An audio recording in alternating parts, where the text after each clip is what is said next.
right. Hello, everyone. We are back. The three of us are back to talk about Wars of Light and Shadow by Janny Wurts. And we're going to be talking about Traitor's Knot. And this is book 7. Is that correct? 7? Correct. Book 7. Yay. And we're thrilled to have Philip Chase and AP Canavan from A Critical Dragon. You got the book there. Fabulous. And so we're going to talk about this. This is actually a shorter installment than what we've read in a while in this series. And so it's just a bit of a disclaimer here.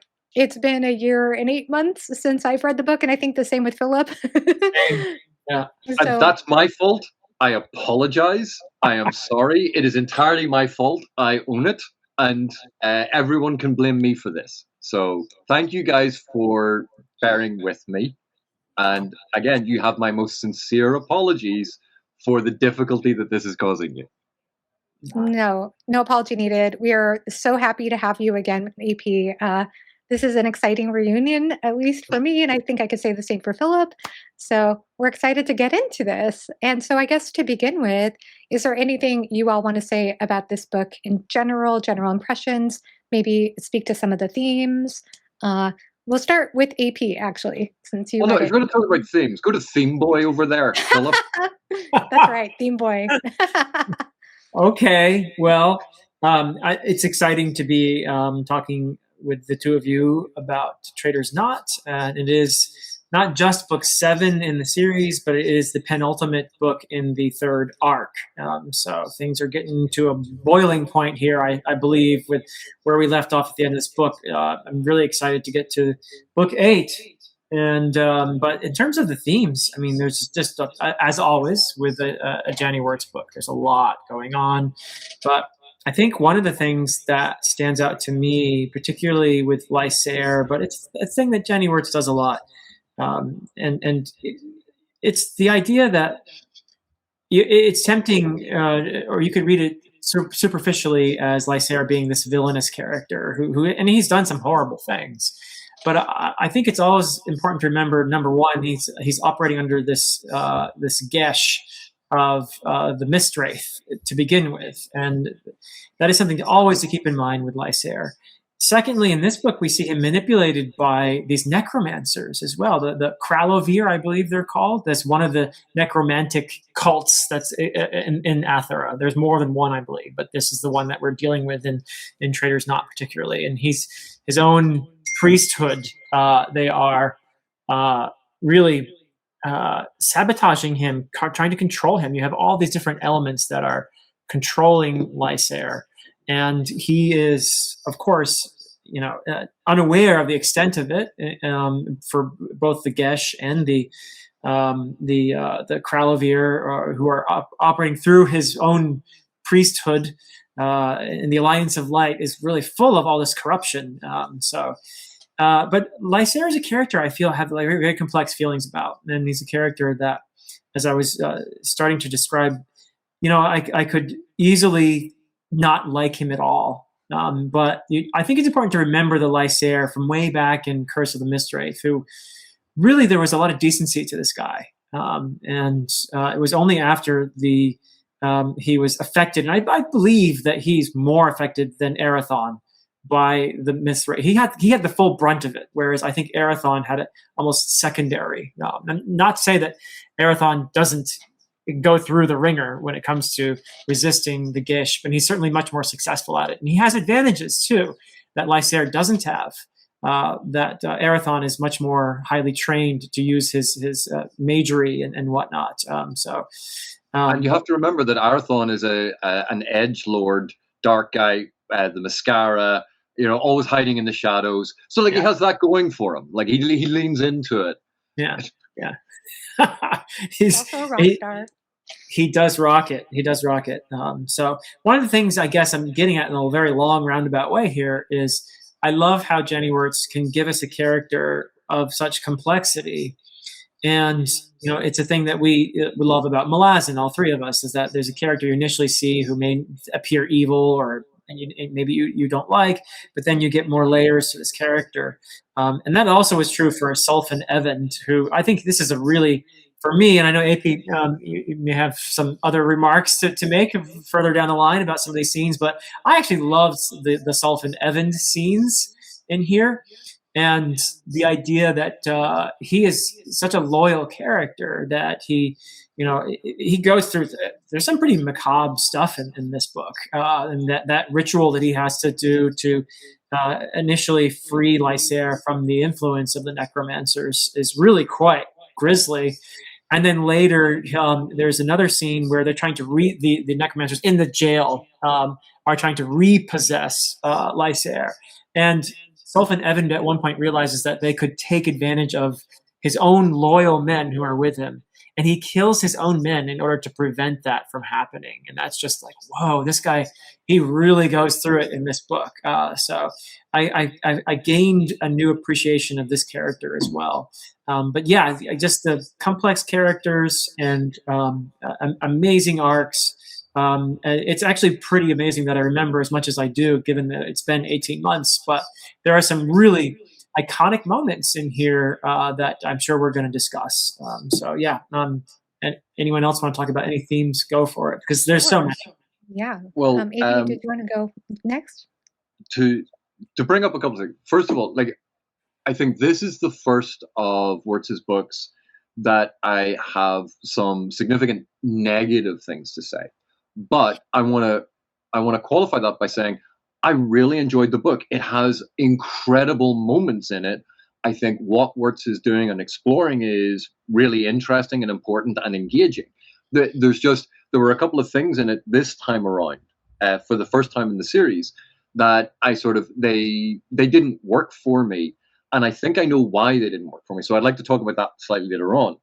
But in terms of some of the themes, and some of the things that I really liked about this, consent. Consent is such a key aspect of the formation of the series. It is underlying everything. And I think this book in particular explores and illustrates what consent actually means in this world more starkly than any of the other books. It really hammers home how much consent for the magic, for the cosmology, for the characters, why it underpins everything. And I think this is something that is often forgotten in a lot of fantasy novels. But this theme, exploring it in different ways, is something that occurs in some of my favorite books. We've seen it with a lot of the Malazan stuff, where a theme is sort of explored from multiple different angles to help us try and understand it better. And I think what Wurts has done here, by applying the concept of consent to multiple layers of the reality and to multiple characters in multiple situations, that we see the strengths, the weaknesses, the costs, the benefits. It's exploring it in a multifaceted way, rather than a simplistic, didactic, moralistic, consent good, non-consent bad. This is a much more complex adult investigation. And because of that, it takes a complex concept and allows us to investigate it, to work through ramifications, to understand it better. And this is one of my joys of great literature, but also particularly of fantasy, because it's doing this in a format that is that distance from our own reality. It gives us a safety net. It gives us a safety barrier to explore really complex and quite often hard questions, difficult questions, painful questions, but to explore it in a way that we don't immediately have our knee-jerk reaction, as we would if it was something in the real world, because we already have our biases and our opinions about the real world. But this is a fantasy world. There's symbolism, allegory, and that sort of psychic distance and the psychic protection that we have to think about these things in a different way. And Wurts explores that so brilliantly in this. And as Philip points out, there are some fantastic standout moments that punctuate this entire novel that would keep me reading, even with my gripes, even with my moaning about certain aspects. There is no way that I wouldn't read on. that this series has captivated me. This series engages me. Not just her use of language, Wurts' use of language, which I find, I'm slight quibble this time, occasionally a little too much, but her use of language, and again, is something I find beautiful, something I want to engage in, I want to read, I want to enjoy, because so much of modern writing is blunt or mundane or very bland. Stripped down. Yes, I agree. This is rich and colorful and exuberant and energetic, and it's just it's variety compared to the diet of a lot of books that we currently have. So like It's that is chromatic. always going to be a plus. Mm-hmm. Yeah, it's like eating at a 5-star restaurant with all kinds of nuanced flavors in the various courses. I just want to respond to all of that because I feel the same way. I will say there were, maybe like you, I'd be curious to find out if we had similar passages in common or not, but there were a couple of passages in this one that I had to pause and relook at a few times, and I had some struggles with. But at the same time, there's a passage in this book that I actually want to even do a video, possibly have featured in a video, because it just completely took my breath away. And I would much rather have some struggles with a few sentences now and then and get that kind of emotional response from evocative prose that has, some figurative language and gorgeous tonal description versus some of the more bland prose I've come across in more modern fantasy. Yes, I am ranting here about a lot of books that are published recently. I just personally haven't come across many in recent years that have quite done for me what some of what I've come across in this series has. Even like I said, even though sometimes I do struggle here and there a bit. But in response to this theme about consent, I really love what you both said about it, because I do think that there is such a strong description of, or such a strong exploration of consent versus coercement. And like what you were saying, AP, I felt that some of the conversations about that in this book did get me to think about our real world. And that doesn't always happen to me with fantasy books, honestly, as much as I think you two have talked about the power of fantasy or potential of fantasy to do such a thing. John, when you read about orcs hitting each other in the head with an axe, are you not immediately thinking about the real world? Or dragons? Like dragons are clearly the capitalist system that we're all operating under. Well, I mean, actually, to be honest, I maybe not with the fantasy book, but there have been times in my life where I've been really angry and went home and when I was younger and drew demonic pigs, and then I just felt so much better. It was actually very cathartic. So Wait, maybe do you still have I could those? see I do somewhere. Ooh. It really did help me at one point in my life. Art show. Very cathartic. Yeah. So, I mean, I can understand the purpose of that. But one of the themes that I took with me from this particular book is about the concept, and it's very directly written in the text as self-blindment. And it's whether you could be considered self-blind to your own beliefs and biases, like you were saying, and not see the truth because you have been so unquestioning about the information that's been surrounding you, and living from this ignorance and talking about the other side, or attacking the other side, or being critical of the other side without recognizing the fallacy or flaws in your own argument.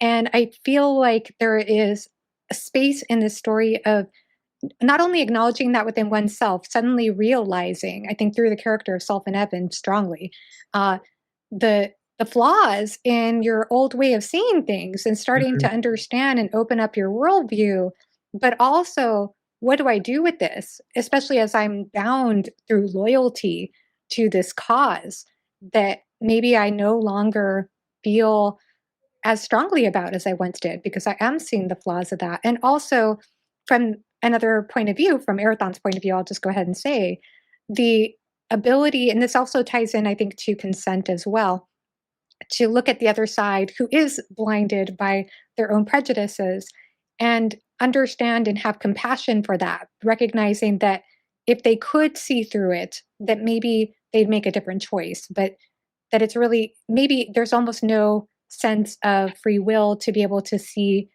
there hasn't been opportunity to see past their own prejudices because of the way that they've been inundated with such information. And I think that there's also some great dialogue between Dakar and Fionn about that particular issue, about, especially as Fionn is so pitted initially against Erathon, but how he's slowly coming around in this book to seeing through his own prejudice. So I think we are seeing it through multiple angles as well. But yeah, I think that conflict is really strongly illustrated through Fionn's perspective, and then just going on to the curse. But before I do, it looks like AP really wants to respond. Go ahead. No, but this book is responsible for introducing and letting us get to see and start to know one of my favorite characters, which is Davian. I think he is I love Davian. He's now my favorite wizard. Like, no one cares about Harry Potter and Dumbledore. Davian is it. Like, he is the best wizard ever. And I can talk about why later on. But this also introduced, well, not introduced, but spent more time with two characters who I absolutely loathe. One of which is Fionn, because I just want someone to punch him repeatedly in the face. Because, and it goes to what you were saying about that self-blindness, the bias that we hold, the refusal to see the truth, the refusal to acknowledge the truth, to always try to rationalize the truth so that it fits with our own personal worldview. And you're right, Fionn is a perfect articulation of this. And it is so frustrating. I just want someone to punch him in the face. And then when it comes to Arathon's new Caithern, or however that's pronounced, is it Jainza? Oh, yeah. Jainza. Again, I'm terrible at pronunciation. I can recognize the word, but I can't pronounce it. I think it's Jainza.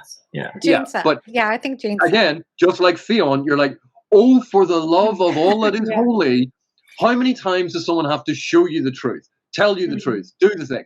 Oh, that's right, you're a teenager. Leave home now while you still know everything. You arrogant child. And I think as I get older, I have less and less patience with these teenage characters who act like they know everything. And when people 10 years their senior, 100 years their senior, 10,000 years their senior go, listen, you are wrong, it is this thing. They're like, nah, you just don't know. Like, but it is so frustrating. Maybe it's tied into my job. I don't know. Yeah, it could be. No, that's excellent. I didn't even think about her in the equation, but that's such a great example as well. Yeah. So many different angles of that theme, and additionally, how certain forces, Coriathane, might be using such things as exploitation for their own means, for their own purposes. And then also speaking to the curse, as you brought that up, Philip, it was really interesting how the necromancy evolved in this installment. I mean, maybe there were seeds of necromancy before this book, but it was a change for me. I'd be curious, actually, from your perspectives about the necromancy and whether you saw that coming in previous books. But it's been mentioned, but this is where it's featured the most by far. Okay. But yeah, there are so many examples of characters in here, and this goes back to AP mentioning the whole theme of consent. But I think villainy often takes the form of compulsion in this series. So you have Moriel, who's now the Celadie, right, has stolen her body without consent, and has essentially ejected her spirit from it. Who is constantly trying to put ties on people, trying to use people, using Elaroth to get at Erathon, and even to the point where she puts a kind of curse on their offspring. And there's just all these ways in which the necromancers, everybody's trying to attach strings to other characters throughout, and those are the villains, you know. And then you have a character like Erathon, who not only doesn't like controlling others, but he eschews violence altogether in this book. Like, he resolves in the beginning of this book when he's having this conversation with Davian, no, I'm not going to use violence. Oh yeah. Yeah. And which, by the way, I think an interesting title to this. We haven't talked about what the title means, but one possible, Davian is the betrayer, right? So does the title apply to him? Traitor's knot, is he the one who's setting this knot for Arathon potentially? Or who else is could be the traitor? What's the knot? So I wondered what you guys thought about that. I mean, and I'm relying heavily off of my reading journal, so it's not perfect here, but I think I got the idea too that, yeah, so I wrote down this quote by Davian here, and maybe you all can give me the context a little bit more, but I put down, "You are my fit weapon to champion the cause of humanity." So it seems like he has his own agenda, and it seems like it might be even different than the rest of the group, the rest of the group of wizards, if I recall correctly. Fellowship of the Seven. Yeah. But he is somebody who is trying to get Arathon. He sees great hope in Arathon surviving Hawor's maze, breaking the mold, and forgiving his destiny. Mankind's hope of survival will come to rely on this consequence, which is interesting to see that Arathon is going to be mankind's hope, and that he also tries to relate to Arathon that not killing is perhaps dangerous and difficult. It's dangerous, and that it's because that's something that Arathon wants to be. He wants to be a simple musician. He wants to live his peaceful hippie life. He doesn't want to be a murderer. But it seems like Davian is wanting Arathon to see the greater purpose beyond that. Please go ahead and add on to anything I said here. I'm just imagining Arathon like sort of going like, "I'm playing in a coffee shop. Would you like to buy my CD?" As if that's his future dream. But Davian, can I talk a little bit about why I like Davian so much? Yeah, go for it. I want to hear. Yeah. When we met a lot of the other Brotherhood, they are very cool characters, very interesting characters. But a lot of what they do is about perpetuating the status quo. It's all about keeping everything in stasis. Now, part of that is stopping things from getting worse. There's no fault there. But it's not about progression. It's not about fixing the actual problem. It's about maintaining the status quo and maintaining the problems to a certain level. From what we see of Davian in this, Davian looked at the original setup and went, "This is never going to work. Eventually, this is going to cause a whole load of problems." The rest of the Brotherhood were like, nah, it's all going to be fine, mate. And he was like, no, this is going to, trust me, I'm the genius. I invented this thing. I invented that thing. I've seen I can do all of these things. And they're like, no, we're just going to keep the status quo. And he's like, this is going to be a problem. Mm-hmm. Why do I think that Davian is right? Because the Corianthe, from the very beginning, have been trying to undercut the compact. They don't believe in it. They don't want it. They have been trying to circumvent it. They've been trying to destroy it. And they've been there from the very beginning. So we know that was already part of a foundational issue with the compact and the humans living on Peravia. Secondly, we see that humanity, they had set up these people who could withstand exposure to the Paravians. They're who became these sorts of leaders with these powers, and it was because they survived. And so you're depending on perpetuating this blood lineage through all of the years to keep this going. This is not going to work. This is going to go horribly wrong over time, because all it takes is one thing to go horribly wrong, and we're going to be in real trouble. Davian points all of this out. No one listens to him. So he goes, right, if you're not going to listen to me, I'm going to try and fix it. So he comes up with this whole plan, and this is why they call him the betrayer, because we find out that he was responsible for this big civil war. If the rest of the Brotherhood had just manned up, joined in and done it right, it all would have been sorted out, but then we never would have gotten the series. So Davian, I think, is absolutely brilliant. I think he's incredibly smart, but slightly full of himself. I wonder why I appreciate that. I was just going to say, I'm sure that Davian is expert at shooting fireballs.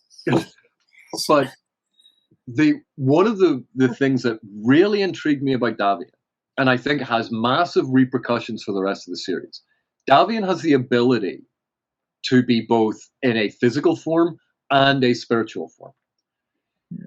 And when we think about Ath, when we think about the magic system, when we think about it, everything is about energy and energy coalescing to form the physicality. We are told that time and time again. Mm-hmm. Davian appears to be the only one to have realized how to do this. It's sort of like the next step in what the sorcerers can do, because he seems to have harmonized who he is, his spirit, his soul, and to be able to shift to become either a spirit or physical, to do other things, because it's all about the energy of the soul.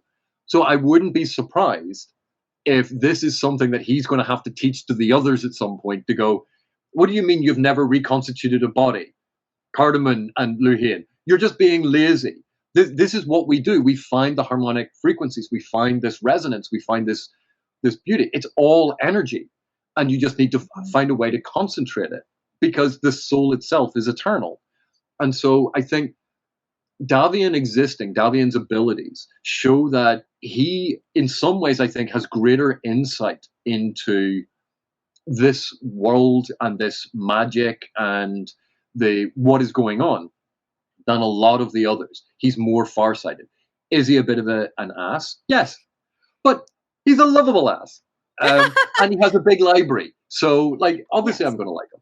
Well, and not only that, but I feel like he's also going to be important for Erathon's his knowledge going forward and being able to do that as well, rather than just training the other wizards.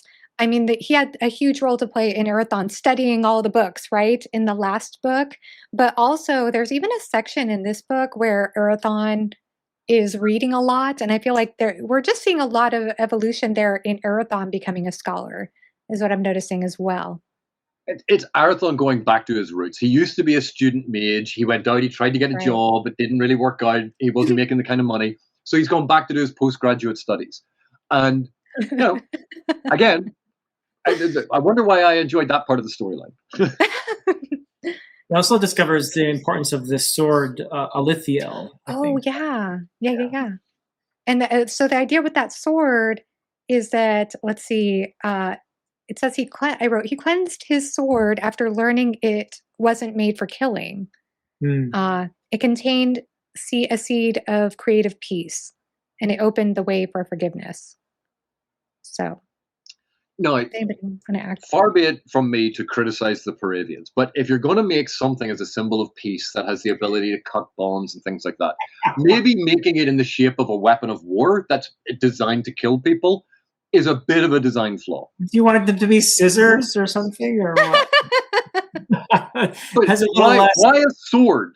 Like, it's, but the swords are cool. They're cool. That's why.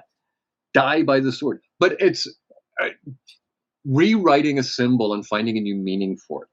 That is actually quite interesting. And taking what in our world quite often is a symbol of authority and a symbol of kingship and a symbol of power, and saying, but that power, so that's the symbol of power, but it is a power that has more to do with the freeing of people than the killing of people. That the destruction is not the way forward. It's actually, it has to be a form of creation. And again, so trying to play with that symbolism to make us think a little bit more about it is something I enjoy. But, if I'm going to design something like that, I'll design my symbol of peace as a sword. Mm-hmm.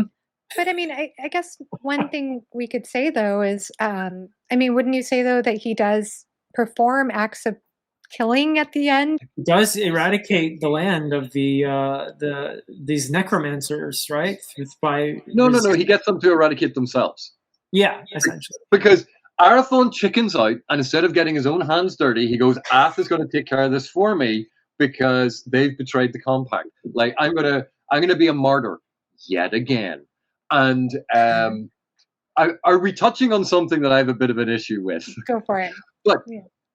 But he appeals to the greater power. He appeals to who he is as a person, his role in the world, and the world's role in the universe, to say that this is a pattern, this is a thing. And these people are aberrations. They are circumventing not only the compact, they're circumventing the rules of reality. They are betraying everything. And I am now in a position to allow you to work through me. And get rid of everyone all at once. And again, that there's an interesting thing about the cosmology and the spirituality of these books. Superficially, we could say some of it looks a bit like Tolkien, where Ath is a bit like Iluvatar, and the singing the world and the universe into existence, and the music and the patterning. Like, we could see that parallel with Tolkien. But part of what we're seeing here that I don't think we see in Tolkien is this goes in a slightly different direction. And it's about the purpose of someone within the fabric, within the tapestry, within the song, within the symphony. That, yes, they might be one note, and it's a very important note, but it's part of a greater song, a greater thing. A lot of what we have in Tolkien is quite individualistic. Aragorn is the hero and the one true king, and he will bring. So it's the great man of history kind of approach. Whereas in this, we're seeing, at least to me, that there's an exploration of being at one with the universe, accepting your place within the universe. And I think it gets taken to extremes by Ath's disciples, that they almost are getting rid of a sense of self to be at one with the universe. Mm-hmm. But that's taking it to an extreme. And if the whole world was like that, I think the world would be lesser. At the same time, you have people who insist, no, I am this, and I am not part of that. And we see that sort of individuality in Lysair and in a lot of the Legion of the Light. Again, that's taking it to an extreme. And I think we're seeing more of a balance with Arathon. He is both an individual, but he is part of the greater world. And he is trying to strike that balance between these almost competing interests. And that's kind of how it feels to me. And I don't know if you guys agree with that or think that I'm insane. No, I think you're well, insane. both. Can we have both? But no, I love what you were saying about the adherence of Ath, I forget what they're called exactly, priests or Adepts. What's the term? Adepts. Yeah, I think adept is the word. But they fascinate me. I think I'd love to see even more of them. And one of my favorite moments in this book actually was the confrontation between Elaine and at first Kevor is hidden in his hood, I believe. And then Lysair comes, and he's being, Lysair, and he's like trying to assault them with light, and and push his way through and bully his way. And that confrontation was really something. The way Kevor conducted himself during it, when he reveals himself and completely floors Lysair, and I think doesn't just take the rug right from under him, but actually just makes him question so much that certainty is gone from Lysair in that moment. That certainty, and I think it takes a certain certainty to be willing to use other people, to bully other people, to you know what I'm saying. And that's a theme that we see in Malazan. We see it in Second Apocalypse. The idea of certainty and knowing I'm right and whatever I do is justified because I'm right, ends justify the means kind of thing. And then Lysair has that taken from him in that moment by that confrontation with Kevor and Elaine. And good for Elaine, I'm just cheering to her the whole time. I mean, she has a lot of guts to do what she does and to defy not only Lysair, but, she's being hunted by all these other forces. So, good for her in that moment. I also love the characterization of Elaine when she first comes into this book and she approaches Phelan and she wants to meet with King Eldir. And it's just, she's not given a name, and she doesn't give her name at first. She's just this weathered old woman with gray hair and she stinks. And there's just such great characterization there. And then we find, of course, we start to figure out, or I think I started to figure out, I'm like, Elaine? And then, sure enough, it is her. But I love what you were saying about that confrontation with Lysair, because I wonder if a moment of uncertainty in this case could be a moment of hope. Do you think so? I would hope so. Yeah. I mean, what Lysair needs is less certainty. And of course, he is operating, again, under this gesh, and he's, because of his gift, right? He's all about justice. that's another thing that kind of compels him. The same way Erathon is, remember, compelled to be compassionate.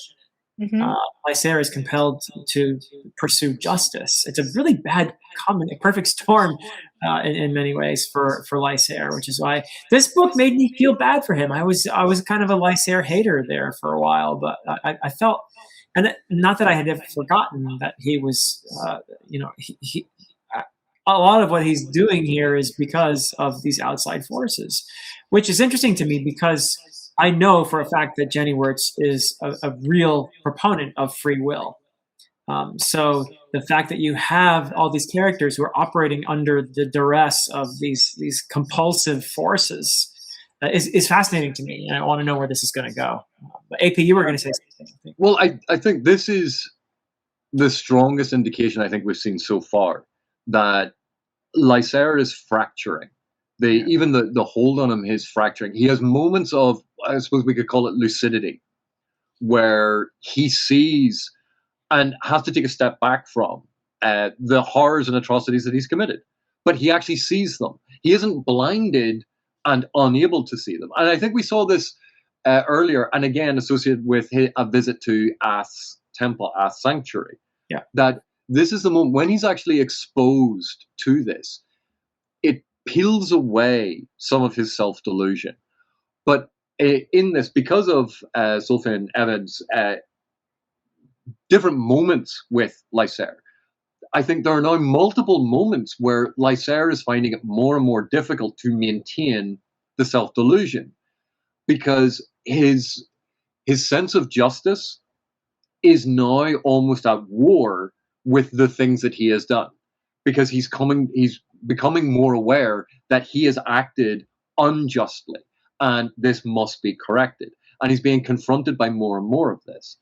So I think this, while there have been previous moments in the series, I think this was the most sort of obvious of the fracturing of Lysair's self-delusion and the fracturing of the lies he tells himself for a greater length of time, to have that momentary lucidity where he is actually glimpsing the injustice he wrought. And we even have that moment where I think, I can't remember if it's spelled out exactly, but Lysair basically says to himself, I can't look at it that way, because if I do, then I would have to acknowledge that I've been unjust, and that would break him. That he knows he is going to lie to himself. And I think part of that reconciliation is something that he has to do. And we saw Arathon do that in the previous book when he was going through the maze. And it was something we talked about, saying like the whole, oh, woe, mercy thing. But if Arathon had actually realized, I am not culpable for everything, that I can be, guilt in this sense is a wasted emotion. If he had just accepted, these things happen, I have a part to play in it, but so did they. They had free will to do this. If he had accepted that at the very first trial, none of the others would have happened. That entire trial dragged on that long because he, like Lysair, is lying to himself. He's putting himself at the center of everything and denying other people their agency. And again, this comes back to the sense of consent. Agency, consent, free will. We see Wurts playing with this time and time again. We're very familiar with the expression, don't blame the victim. And it's a brilliant sentiment to have. But how far does that extend? Look at Lysair. Lysair is a victim. He is not fully in control. Do we forgive everything that he does? Do we look at the atrocities that he has committed and go, well, he's just a victim. He doesn't have full control. This is what I mean by fantasy posing really difficult questions. It is easy and glib to say, don't blame the victim. But what does that mean? Let's look at edge cases. Let's look at difficult cases. And let's look at it in a safe area to investigate rather than some of the most disturbing things that happen in our world. That this is an area where we actually can challenge ourselves and what we think to better know what we think. Not that what we think is wrong, but to better know it. And I see this again and again. And like, Philip, you know more about Buddhism than I do. And I would certainly appreciate your perspective on the sense of Ath's disciples, if there's an Eastern philosophical influence in how they approach reality in the world, because I'm not as familiar with it. Well, in terms of the transcendence of the self, and I'm sure Janny Wurts would have her own answer to this, but I do see a similarity in terms of what you mentioned earlier, the Ath adepts. Essentially, in transcending the self, it feels like they have given up their individual identity to a degree. And that in recognizing their connection with all things, they're on a different plane. They're on a different level of understanding altogether. And that feels, it's interesting because it can feel like a frightening thing for those of us who are attached to our individuality, which is probably most of us.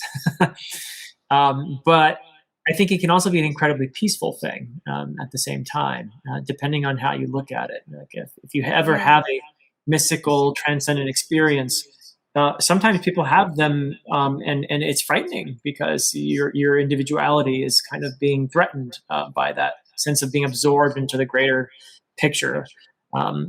Whereas other people have just a blissful, kind of experience of oneness and the feel that it's not an erasure of self so much as an expansion of self, a recognition that the self has always been, that the idea of your individuality actually is the illusion, and the self has always been part of everything. But I do see a similarity for sure in terms of that, the idea of transcendence of self and their outlook. And now a criticism could be, okay, well, that's all fine and good for you to be all transcendent and stuff, but we live in a world here where there's things happening and we need to have an influence. We need to take action. It doesn't feel like a particularly action oriented, the Ath adepts don't really get involved very much in what's happening. Yes, they're what are they called? Not chapels, but holy places where they reside. I wish I could remember the name, but anyway, you know what I mean. Where they live. Occasionally, you have a character like Elaine who finds refuge there, and Alara has in previous books as well. So they do that much, and they have that much influence. And of course, when Lysair comes along like a puppy trying to prove him all how awesome he is, they've kind of went dink, put him in his place a little bit there. Which is this perspective he needs. I think someone like Lysair, he's someone who would experience that transcendence of self in a frightening way. I'm quite sure. Mm-hmm. Yeah. He's far more bound, and I think that that's the neat thing about the metaphysics of this world. Again, is that it's like the more ego-driven, if you will, like the denser your frequency is, I suppose, and then the lighter, the more ethereal. There could be this like vibrational spectrum, which is obviously illustrated through music and through color and light and shadow. It's one of the things I find so beautiful and fascinating about this series is how the inner workings of metaphysics work. But the other thing is, I just want to say in response to what you were saying, AP, that I love what you were saying, because I think a lot of times we've talked about that, our perspective as the one who's judging Lysair or the one who's judging Erathon. But what you said actually invited me a little more directly into empathizing with Lysair. And I feel like I've tried to do this off and on throughout the series, but more directly about the confronting one's own injustice, because it's one thing as somebody who is operating from compassion, as Erathon is, to confront the atrocities that one might have been involved with in the past, as what happened in, I think, Warhost of Vastmark, like some of or even the book 1, the dying of the children, or whatever has happened where you feel you've been at fault, which of course I know we went through this whole entire cycle of recognition at the end of Peril's Gate. So how hard is that when you're somebody who is bound by compassion to face some of the difficult things that you've done, to face your own guilt? Like, how hard is that? But how hard is it also, if you're somebody who's bound by justice, to see how you've had a role to play in so much injustice? Like, and it seems to me like through Arathon, we've explored in depth the futility of just staying in this state of self-punishment, of staying in, just completely weighed down with guilt, and feeling like you can't operate in the world, or maybe you shouldn't even exist because of all the horrible things you did, because of the compassion you feel. But on the flip side, wouldn't that also be how would that feel if you're somebody bound by justice, and that's its own, it's interesting because we don't think of justice in this series as being compassionate, but what if it were compassionate to be somebody who's speaking out for justice? And how hard would it be to face some of the injustices that you've been a part of, that you've facilitated, when that is all you believe in? Like, how hard would that be? Like, I don't feel like we get enough conversation about the self-punishment, the self-hatred, the difficulties of shame and guilt from that perspective if we were to really confront it. So I don't know. That's something that's where my mind went. We see this in Lysair's determination to get justice for what was his first wife's name? The one who didn't actually take her own life. There was the whole conspiracy against her. I want to say, gosh, Talith. Talith. Yes, good one. Oh, yeah, I love Talith. I was so sad Yeah. she died. And it's Elaine too, by the way, exhibits a desire, because of course she has a vested interest in showing that, hey, your previous spouse, this is what actually happened, and this is about to happen to me, so you better open your eyes here, buddy. But also I think Lysair he understands that he acted wrongly in relation to Talith. Yeah. And this is eating him up. And it's driving him, and he finally understands, oh my goodness, she actually didn't do what I thought, that she didn't betray me, that she loved me. And I think this is, yeah, you're absolutely right. I mean, how is that going to drive him when he realizes the injustice of what happened to her? And I think an interesting point comes up here, which is justice is entirely framed as depending on information. That it's a subjective feeling, because justice, when we talk about justice, you see this all the time with people coming out of court. Justice was served. The person that says that is the person that won the case. No one ever loses a legal case and comes out and goes, justice was done today. Justice is a winner's concept. It's conditional on a subjective perspective of what the issue is. And this is part of the complexity of the human condition. Very few people go, I'm deliberately doing this because I know I am wrong and I know this is going to hurt other people. Yes, there are some weirdos like that. But the vast majority of humanity, we do things because we believe we are right. We do the things because we believe it will help. We do the things because we genuinely think it's the right thing to do. And therefore, we act with this sense of justice. I'm going to do the right thing. We don't deliberately act to hurt people. We don't deliberately act in ways to create injustice. We try to create more justice. But the more we know about a situation, the more complex it is. And none of us can know everything. It is our limitation as finite, tiny little beings. That's where part of the problem comes in. And I think this is part of what is fracturing Lysair and his worldview. He has been operating with a set of principles. And because based on the information he has, it goes, this is the just thing to do. But once they start to be questioned, once those foundations of his worldview are eroded or are shown to be only partial, that he suddenly realizes, well, in order to do justice, you have to do this other thing. But then that means, and it's the constant calling into question. And so I think that's an important part of his journey. And the growth of the characters, albeit in different ways, they are mirroring each other's journey, where we've had that catastrophic almost change to a lot of Arathon because of what he went through, what he had to accept, and to go, okay, I am now more immersed in my role. I'm still going to do it my way because he's a Frank Sinatra wannabe, but he's going through that same turmoil and change. And so I I find the parallels between them. Wurts has clearly set them up as opposites in a lot of different ways. Their coloring, their eye color, their hair color, their builds, their attitudes, their gifts. But bizarrely, even considering the different sides that they are on in this conflict, what they actually parallel in each other, not as opposites, but parallel in each other and each other's journey. That, I think, is fascinating, because then it goes to this whole this whole discussion of the patterns and coming back to this cosmology of the music, the formula, the wave patterns.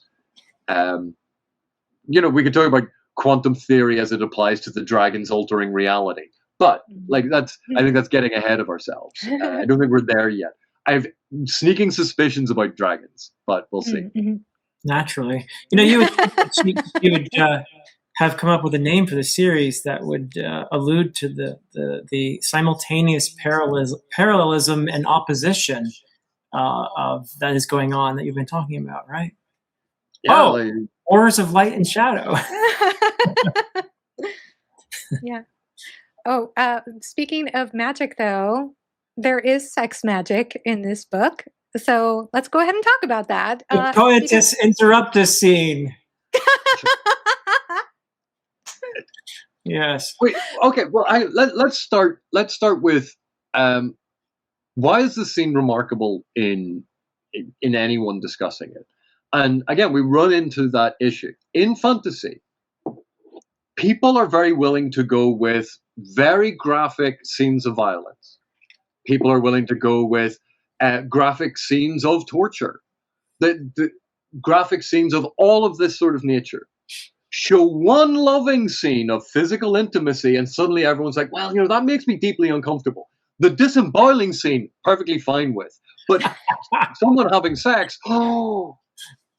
And it speaks a lot, I think, to, again, part of the taboos of our own culture, part of the culture that we grow up in, part of certain shames that people have with different activities, that it is a strange contradiction. I know that Guy Gavriel's Tigana is another book that comes up where, oh yeah, I love the book. Well, did it really need those? And whenever you say those scenes, everyone knows the scenes that you're talking about. And you're like, why is this such a fixation? And so this is going to sound weird, and I don't mean it in a weird way. I am glad that Janny Wurts does not have that taboo about depicting the human condition that so many authors have. But she does it so well. I mean, my goodness. Like, I'm sorry, but I am picky about sex scenes, and I did not love them in Tigana. I have liked them in his other books. Like, I thought they worked really well in some of his other books. But my goodness, the way that Janny Wurts writes romantic tension it's so beautiful, and it's so, to me, tonally cohesive with the rest of the story, which is what I love. It doesn't feel like I'm suddenly in a 70s porn film in a medieval fantasy story. Not saying that is Kay's example, but still, you know what I mean? So, I mean, I've read some pretty clunky ones in the past.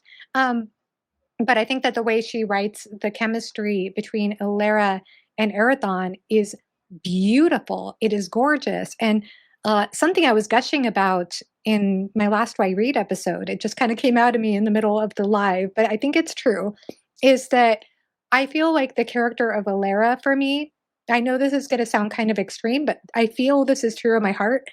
I feel like she wrote this character, and I know a lot of people say every character is like this, but for me, Ilera especially is the character that for me has a soul. Like every time she's on the page, I actually feel like there is almost a slight tonal shift.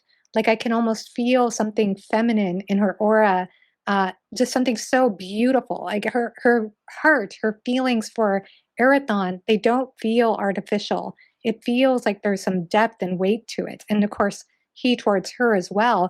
And to me, that's part of what makes their love so powerful. And additionally, there's a lot of tension there. And I think we're building into that tension in this story because they are the lovers who can never be together. They have this fate where, it's not a new trope, right? I mean, it is a trope, but it's still done so well. forbidden lovers. And it also, to me, I think in this scene, which we'll talk about the interruption, which is a whole other thing, but and the dangers of it. But it does seem to be pulling into the mysteries of the land. There is so much that's described in this book about the magic of the land. And it seems to me like this, I keep getting hints that maybe this might tie into Song of the Mysteries as well, the last book. Mhm. But because there was a quote that says, "Opened a gateway into the mysteries through his sworn tie to the land." So I was like, it did make me wonder. But yeah, I'll just let you two take it from there. But I wanted to express so badly why I think I it do works for love me so well in the series. I do love the relationship between Arathon and Elera. And I think it was back in Ships of Marrier when they had that just beautifully transcendent scene with the two of them, and they were weaving the spells together. And it was clearly just very romantic. But I feel so frustrated at the same time for them because they're You feel frustrated? yeah, well, poor Arathon at the end. But you have to say that Poor Lara. Dakar came in handy there, though. Yeah. Oh my gosh! Oh, Gretel Lenehan. What a decision. My goodness. Before we carry on with it, Joanna, I really want to thank you for saying that. It is very difficult, particularly as a guy talking about books, to say, oh, this female character is well written. Or, no, I have background in training and all this stuff, and maybe I have an argument for it. But it feels inauthentic coming from me to comment on those things. And so to hear you talk about this, about her, I really appreciate that, because you're saying all of the things I wish I could say, but it sounds weird coming from me. And this is, it's particularly noticeable. Like a good friend of mine criticized a lot of Stephen Erickson's female characters. And I was like, but they're generally quite good. And she really didn't enjoy them. And I'm like, well, okay, you have a perspective that I don't. And I think that is, I have to be more aware of the fact that what I think a good female character is not necessarily what a good female character is. And that's why it's so beautiful to see something like this in writing. I get that. Particularly because very early on, people were very critical about Arathon and Elera falling in love. Like, oh, it just suddenly it happened so quickly and blah, blah, blah, blah, blah. Oh, wow. But this is at a core of their souls intermingling. They see the trueness of each other. And in a lot of the ways that we sometimes describe ourselves as, like, we might be broken people, but the person we are with is our person, because where their cracks and flaws are perfectly match up with where ours are. And so together we make a more perfect sort of, a more perfect union, because we fit together. The broken pieces are actually there to support each other. I think we see something of that in them. And so I did want to say, I really appreciate you saying that. So thank you very much, because it does sound weird if I go, she's a really well-written female character. Like, what does AP know? Another contrast, too, between Lysair and Arathon is their relationships. I mean, Lysairs have been so riddled with mistrust and with power imbalance and all kinds of, and whereas you have Arathon and Elera, just the most beautiful couple, and yet they haven't been able to consummate that physically, but in anything else that matters, it's just there's such a perfect, wonderful spiritual match, but Arathon, I was going to say, Arathon obviously never got that talk of always carry a condom with you. Like, that would have solved all of these issues. No relying on, is she on the pill? Like alert, have you? Well, I'm in control of all it. Don't leave it all up to the woman. That's the issue. Is their offspring? They don't know it though. Their offspring is under this this curse or whatever from the conception trap with the Moriel. Yeah, the conception trap. Mm-hmm. Yeah. I couldn't conceive of that. Yeah. And again, what I find interesting, particularly about that scene with Dakar interrupting and trying to lend a hand, that Dakar feels it's a sense of betrayal, but he's operating to try and protect, to try and help, to try and forestall disaster. But part of that, as Arthur points out, is you didn't trust me to deal with the ramifications. You didn't think I was capable of it. You misjudged me. Yes, there would be a cost to what we did, but you have to trust that between the two of us, we would have worked something out, and you didn't. You tried to prevent it. And this is something I was sort of saying about the Brotherhood of Sorcerers earlier. They're more interested in the status quo of preventing disaster instead of trying to move on, trying to progress things. And I think, we see that sort of microcosm there, because Descartes acts in a way, and it's like he's gone too far, he needs to do something, and it's okay, I'll just reach around here and give him a hand. But he could have done it himself. There was no. My goodness. So it's, and of course the whole biblical, like spilling his seed into the soil kind of thing. Like there's a lot of biblical and religious symbolism to that. But I did not even catch that. Wow. Yeah. Big time. There's a lot of magic in there too. Like it wasn't just. I was thinking more of a magic perspective, but I didn't think about a biblical perspective for that. So. Yeah. Philip, something you want to share? You're talking about this being magical. I mean, in the case of Erathon and Elera, it's not just two people coming together in union. There's, as we were saying, there's this connection to the land and everything else, and it's awakening all these forces, these magical and spiritual forces, as they're doing this because of who they are, right? And that all gets interrupted too. And there has to be a release. That once you set this thing in motion, there must be a release. AP. It's interesting that part of my point was it's interesting that this is something that basically on the actions of the sorcerers they try to prevent. And why are they trying? Well, there may be repercussions to it. There may be bad things attached to it. But that's the nature of taking action. That's the nature of doing something. And so I think this is part of what is making me reframe the Brotherhood of Sorcerers into more of a conservative status quo rather than trying to actually progress, try to improve, try to fix. Well, in some ways, their Fellowship of the Seven, they're even trying to go backwards because they're trying to restore the Paravians and all that. So bring back Paravia. And make Paravia great again, I guess. I think that's a little harsh there, Phil. The indigenous people of this place who got kicked out because of the humans. Yeah. I think it's a good goal to yes have them back on their own land. Right, yes. I was being facetious. But so I think that feeds into part of what I was saying about the Brotherhood not being quite what I initially thought they were, and Davian being slightly different. Is he right? No, he clearly wasn't. He screwed everything up. But if the others had helped, maybe it would have worked out. We don't know. But I think Arathon now is the new chance that they have to try to correct all of these wrongs. And I think that's, otherwise, I think this system, even if Arathon and Lysair had never appeared, that this system would have just carried on in perpetuity and fragmented and eventually just fallen apart because you cannot keep patching the ship over and over again. Eventually, it's too badly broken. I think that's what Davian saw, and he tried to come up with a plan to right the ship, build a new ship, whatever analogy we're going to use. The others weren't on board with it. It didn't. So it all went terribly wrong. And now this is the chance for everyone. And we have these prophecies that they're meant to be trying to live up to. We have these future visions that they're trying to live up to. And again, the initial framing from book 1. This is a history of what happened.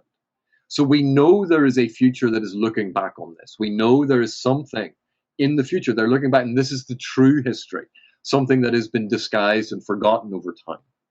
So I try to keep that in mind anytime we're reading any aspect of this, that this is the past. This has already happened from the point of view of the chronicler, that these events have happened, and to constantly keep that idea in mind that the world does carry on, and what world might that be?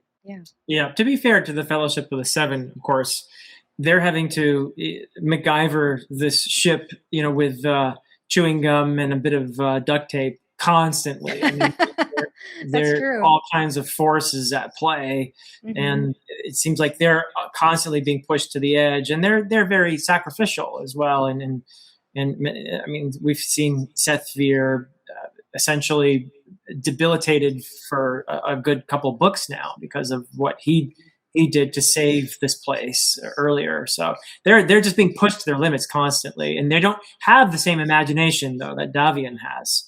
And he's the one that's like, no, we got to do something different, and they're all afraid to, essentially, I think.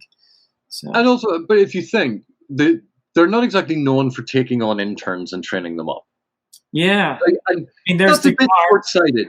Like they have Dakar, really. In all of the hundreds of your training programs suck because he's been apprentice for hundreds of years and he is still useless.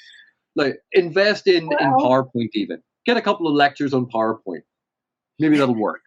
I mean, maybe they don't want to be cruel to take on an apprentice because it's a tough job, But or you get isolated. Go and live in Meth Isle and look after the meth addict snakes. Yeah. Why do I have to do that? Because you're the youngest and most useless. Go away. But it does serve as a bit of a refuge, I think, right, for Elaine for at least a moment there. Yeah. And again, it's nice to get that connection to another work of Wurts's. So. Yeah, and they're being pressed on all sides, though. I mean, they're just completely at their limit, So yeah, which tells you that the system they have is entirely reliant on them individually doing things. Instead of going, how can we fix this to come up with something that won't immediately have us running around all over the place? They've never taken that moment to do it. And it wasn't always like this. It wasn't like this at the very, very beginning. They could, but no. They were like, we can handle it. The ultimate egotism. We'll see. Yeah. I know we talked some about the ending when Arathon is basically kidnapped and he does shame the priests there and so exposes them, but also isn't he taken in and basically almost it has his it's been again 18 months here, but he just barely comes through in the end, doesn't he? And somehow I can't remember exactly how, but he turns it on the necromancers and is able to sucker punch them instead of getting his own soul sucked out or whatever. And then we have the physical threat also happening simultaneously, where Lysair is determined to attack Aelstrin, right? And I believe Arathon at some point he kept warning his allies in Aelstrin, the what are their names? The brothers that are all there. Subridians, the Bridians or whatever, and who have been wonderful characters, but they have this. He keeps telling them, "No, you need to get out of here because I've seen this is going to be bad." And I think the next book is actually called Stormed Fortress, right? That's right. Aelstrin is going to be, I think, in big trouble. It could almost be called Dumbasses Who Don't Listen to the People Who Know Better Than Them. I think a lot of these books could be called that. Because, again, they are another example that we see with Fionn as well of, here's someone who has come and explained, this is the issue, this is the problem. And they're like, oh, yeah, it's fine. You're like, no, it's not going to be fine because of X, Y, and Z. Yeah, we don't, doesn't matter. You're not my real dad. They have this ridiculous response to it. And again, pride, honor, the downsides of pride and honor and tradition. Having pride in yourself, having a sense of honor, having a sense of tradition, these are all good things. They are part of who we are and where we come from. But what we see when it is taken to an extreme is just what we see with Lysair taking justice to an extreme, or Arathon's equivocation, when his compassion is taken to an extreme, where he feels powerless. That these things need to be tempered by a pragmatism and a reality. And I think with particularly the brothers, and this ties into what I was saying, is that there's an aspect of this particular book, particularly in terms of its structure, that I didn't enjoy. And that's the brothers seem dialed up to 11. Oh, it's like they go in and they're constantly fighting and scrapping with each other as if they're not the lords of a kingdom. That they act like idiots. And like even their wife, to get him to shut up, is stabbing him in the leg with a fork. That it seems so over the top. It's dialed up to 11.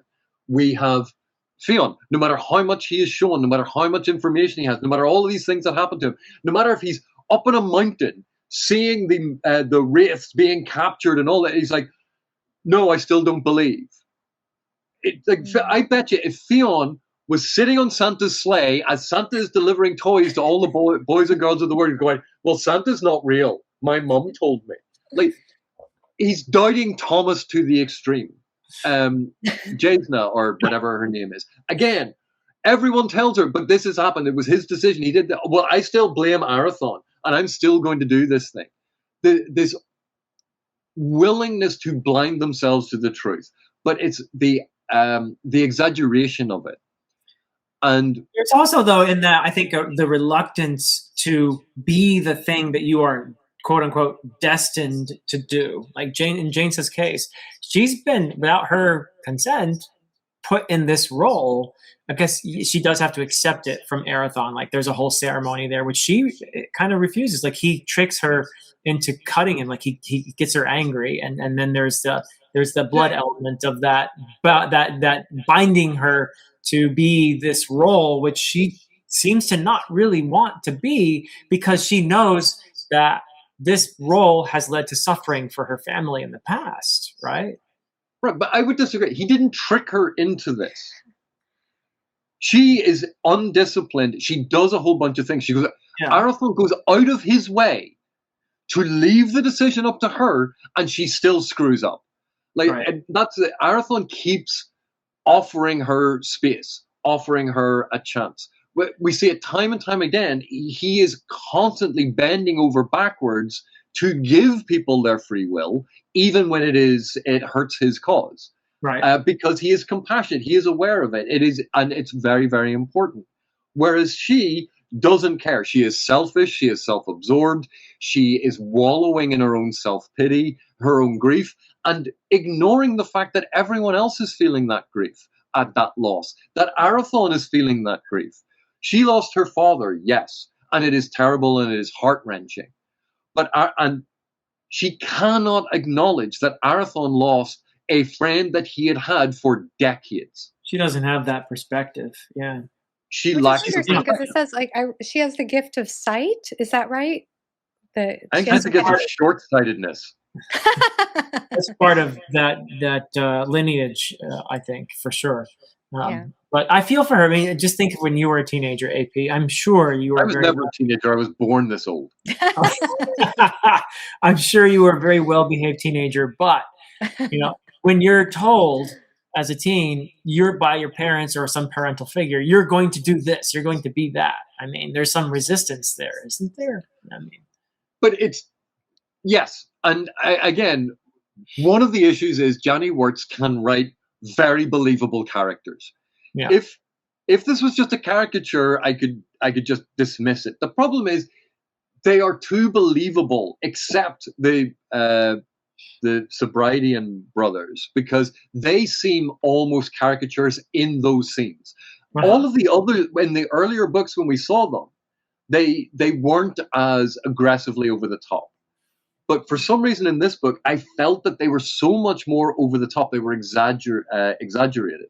Mm-hmm. And that for me ruined a lot of the complexity and joy in those scenes. And they were interesting scenes. Mm-hmm. But the brothers suddenly became like this almost comedic, we all just want to fight each other, and my wife stabs me under the table because she knows I'm going to say something stupid. That it felt over the top. And this is what I was saying about the structural thing. There was a lot of drama in this book that for me went into melodrama. And the reason I'm talking about this in terms of a structural thing, Wurts has been very, very careful that when there's a lull, that she switches to a point of view where something more interesting is happening. That's how she has structured the entire series. And it is balanced and handled incredibly well. The issue I had here is, unfortunately, so many of the things that she jumps to are the fate of the universe is here. It's everything is dialed up to 11 every single time. And I know it's not true. It wasn't every single time. But it started happening so frequently that when it did happen, it was confirming a bias that I'd created in the back of my head. So when we have Sulfin Evan doing the whole challenging of Lysair, and they have the fight and the banishing of the demon, and then they have the bath together and have a fight, and it's to the death, and they nearly die. Or when, oh look, the necromancer is taken, and they have a fight and they nearly die. I'm like, the next time it turns up, oh, I wonder, are they going to have a fight and nearly die? Like, how many times does this have to happen? And I realize this seems like a horrendous, very negative thing to say. I realize that. But I want everyone to remember that I still really enjoy this book. I still really enjoy the writing. I still really enjoy a lot of these sequences. As Philip said, the sequence with Evan killing his own man. Oh man! Because of the potential of being possessed by the necromancer. That is a brutal sequence, and it shows the depth of his loyalty. It's just because there were so many of these interesting sequences, because of that, and the heightened importance of these sequences and the repercussions of these sequences, it felt to me to be too much. And this is why when people talk about a book and they go, oh, well, this book could have been shorter, they could have cut out all the boring bits. I go, no, the boring bits are there for a reason, because they're not actually boring.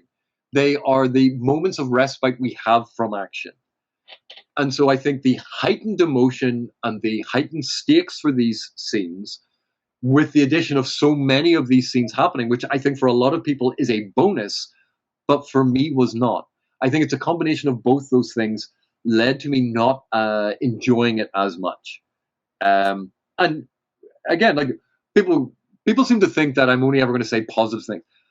I say what I see and think and feel about work. And in this case, that was something that I felt was a negative that I needed to talk about. Yeah. I think there were attempts in there too for tonal differences, like what Arathon, for example, does with the Eats, and how he uses them.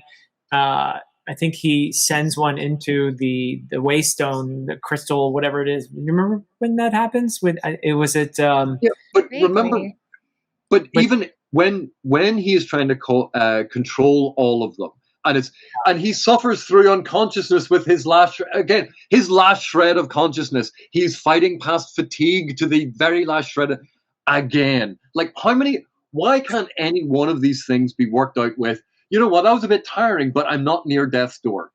Like, just once, not being near death's door in order to fix the problem. That's all I'm asking for. I think that's fair. Yeah. Yeah. Well, that's definitely a thing in fantasy, where characters being pushed to the very verge, sometimes even. He found a sliver of energy he didn't think he still possessed, but managed to push on through to the other side. In fact, he was going to break on through to the other side. And listen to that music. No, I appreciate that. I mean, like I said, it's been a long time since I've read this book. I do remember a lot of push and pull at the end with the action. And no, I think that's absolutely fair. I'm somebody who tends to enjoy stories that have some breathing room and reflection, because I think we need those spaces in order to process what's happened, So if we're in the height of, oh my gosh, is he going to make it or not? It just doesn't, it doesn't stir as deep sometimes. I think in I wonder too if it's also a product of where this book is in this arc. True. You know what I mean? Where we're kind of pushing up to that climax. Not talking about that Arathon and Alara scene. I saw you, AP. Yeah. I saw that look. You know what I mean, though? Where this is the penultimate book in the series, and it's boiling, and I bet you Storm Fortress will give us a lot of those moments that you guys are wanting. Do you think there's going to be a more effective release in Yeah. the next book? Yeah. But this is what it's the ratcheting up of narrative tension, and in all of her previous books, I think Wurts has handled it brilliantly. It's just for this one, it was happening too often, and the similarity in what was happening and why, that was the thing that was getting. Whereas when you think when Lysair is at Ath's hostel confronting Kavar, that whole sequence is brilliant. When we see inside Ath's hostel and we have like a very different scene, that scene is brilliant. When you were talking about a lot of the Ayat stuff. A lot of the Ayat stuff was brilliant until it was and he was so tired beyond tiredness, and like pushed beyond his limits yet again. That's where that repetition happens.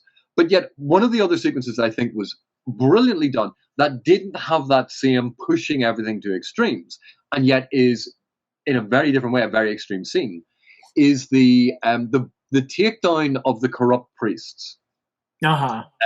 In order to facilitate taking down the necromancers as part of that.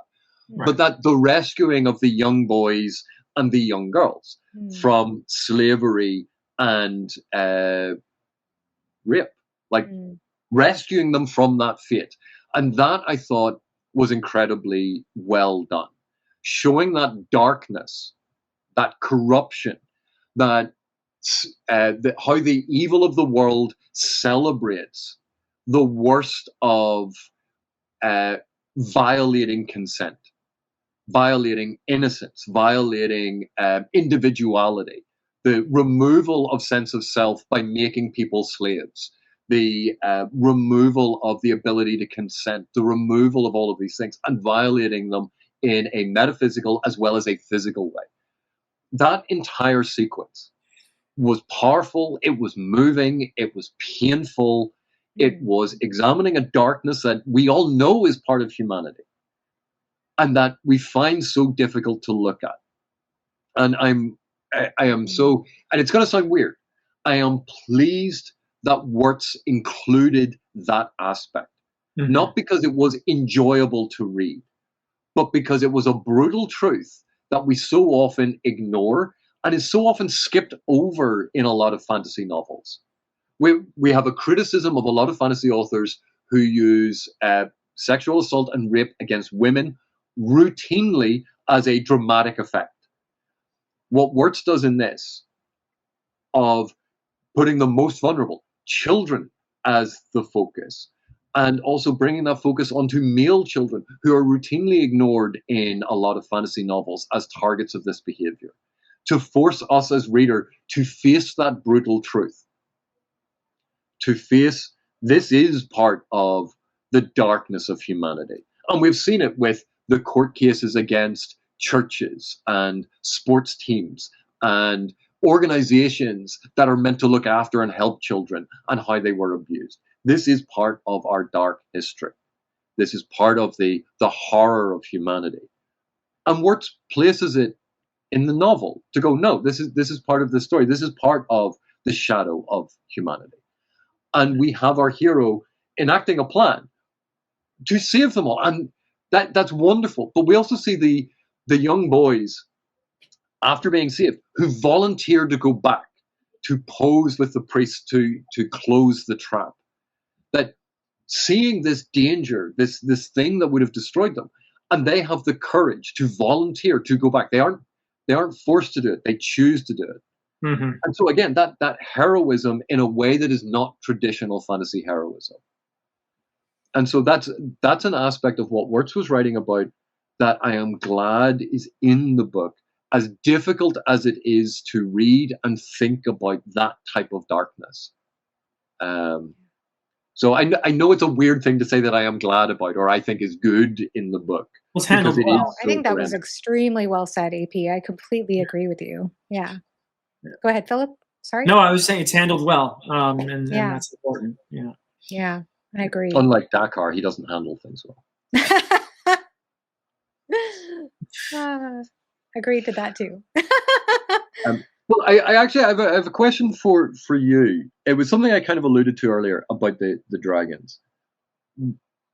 I don't think the dragons are as evil or as bad.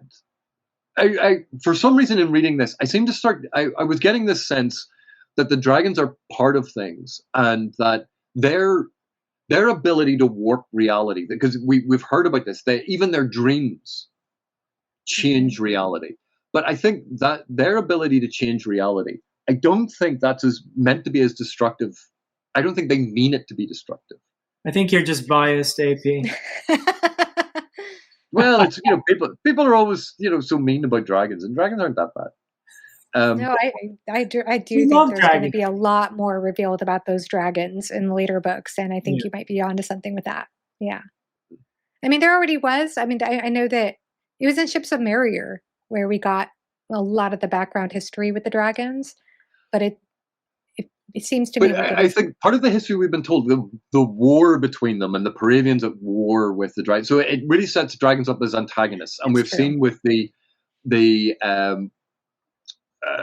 where Ascendant like running around and putting the warding in for the dead dragons' dreams that are infecting reality and spilling out into reality and destroying things and being dangerous. But we've also heard the Paravians are dangerous for humans to be around. Mm-hmm. I think this is one of the aspects of power. Ath is all powerful, is the center, the creator of everything. Dragons have this ability that is incredibly powerful and therefore can be destructive. But the Paravians also had a certain level of power, but they were incredibly destructive to normal humans. I think we're dealing with scales of power that power, when wielded, can have consequences. And we see that with even the Corianth, that they can heal, they can cure, they can do good things with their power, but it can be destructive. Yeah. And we contrast that with something, say, like the necromancers. The necromancers are stealing power. They don't have it, they are stealing it. They are corrupting something else. There's no sense of corruption about the dragons. The dragons have this power. It is part of the natural order of things, which makes me think if Ath has created everything, then dragons are part of that creation. They are not separate to it. They are not antagonistic to it. That they are a note within the creation, just as the Paravians are. But we're dealing with scales of how dangerous they are to humans. Necromancers are the opposite. They are stealing, they are corrupting, they are destructive. That's the sense I get from this book. Yeah, interesting. All right. Anything else you wanted to add, Philip, to that, or? No, I think we're good. I apologize for being not as fresh as I would like, but I think it's a testament to the writing that I could remember so much of it. Really, even 18 months, whatever it is later. But this has been fun. It's reminded me a lot of things, and I'm really excited to get to Stormed Fortress very soon. And Philip, I want to reassure you that no one expects you to be fresh given your age. Like they know you're no longer a spring chicken.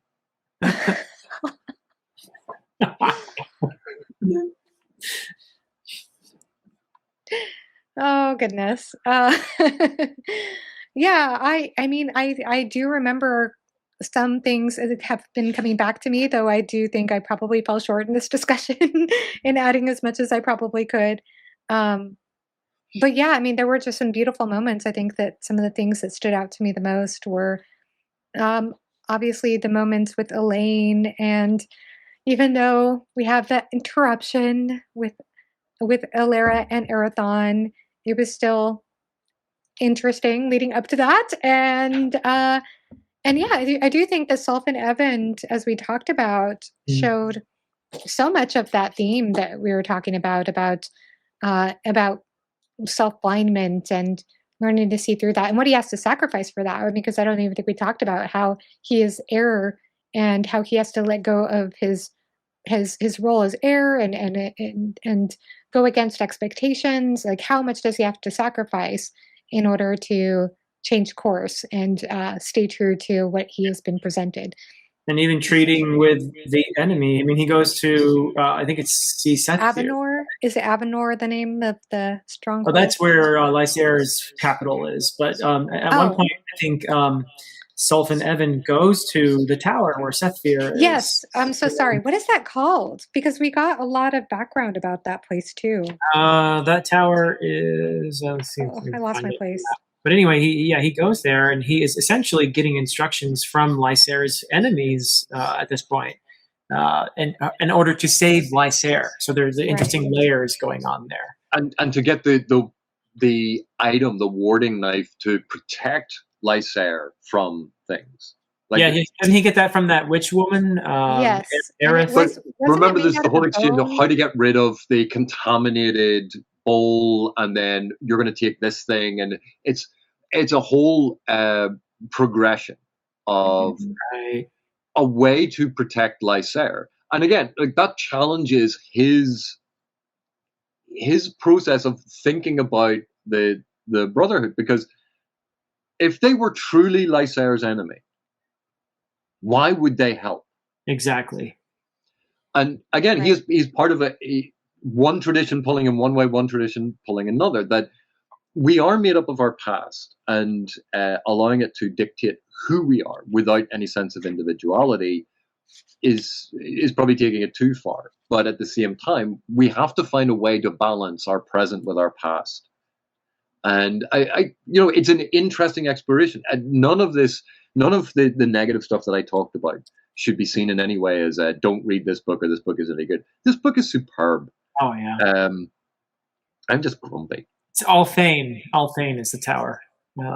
Althane. Okay, thank you. I think I wrote it down wrong, but yes, because I remember there were some descriptions, I believe, in this book about the history of that tower as well.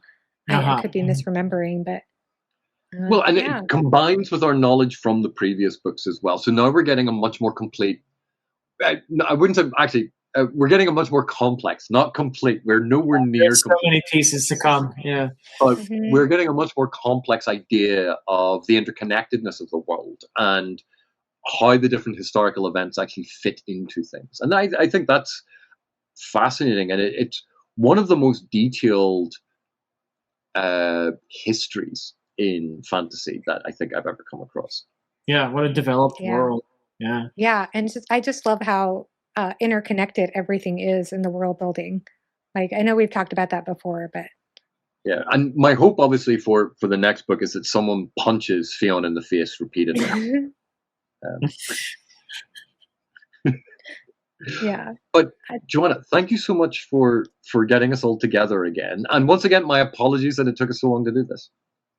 Oh, it's my pleasure. And this was so much fun. I really enjoyed what you both shared, as always. My goal is going to be to read the next book, which is Stormed Fortress. I'm going to try my best to get that read by the end of the year. That's my goal. Okay. And that's our goal. Oh, okay, great. I will join you. Excellent. Okay, that's great. Well, I'm so happy to hear that. And this was so much fun. I hope that everybody enjoys this and let us know your thoughts in the comment section below, as always. And until next time, have a great rest of your day. Bye-bye.